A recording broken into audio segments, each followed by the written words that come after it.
Hello again, traders. In today's video, we're going to talk about money market funds. We're going to talk about money market funds at Charles Schwab, and I'm going to show you how to exchange from one fund to another on the Charles Schwab website.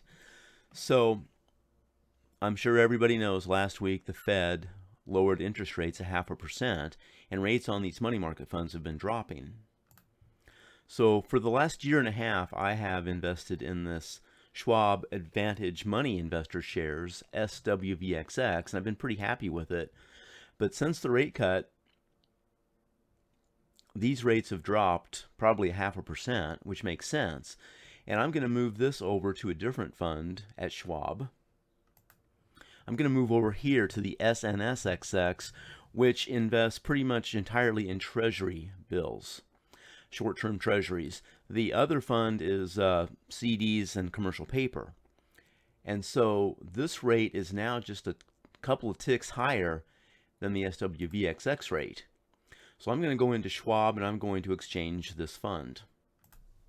As always, if you like this content, subscribe to the channel, like the video, I would really appreciate it. Okay, the first step we need to do is we need to get logged into my Charles Schwab account. Okay, I'm logged in, so I'm going to want to navigate up here to the Trade tab and click on that. So we'll click on Trade and we're going to navigate down to Mutual Funds and click on that.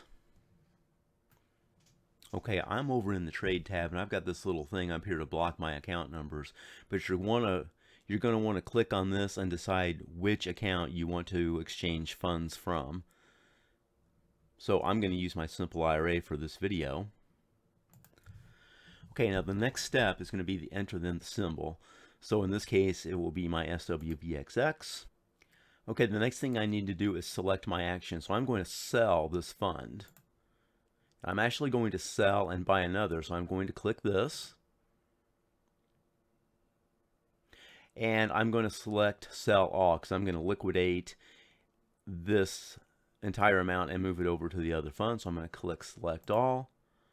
That fills in the amount, and then use proceeds to buy. So I'm just going to key in the other one, SNSXX, and I'm going to click review order. Okay, now it's stopping me here because it wants to know what I want to do. Do I want to reinvest my dividends and capital gains only, or none? Well, I'm going to do both. Okay, so now it's going to let me review the order. So we'll go ahead and do that. Okay, so now I'm going to review my order. I'm at the next to last step. So I'm going to sell all of this fund, SWVXX, and I'm going to use those proceeds to buy the SNSXX. Now I just have to place my order, so I'm going to do that. Okay, so that's pretty much it. We've got our order placed and we're good to go. So I think that's all for this video. I hope that helps. Till next time, good trading, everyone.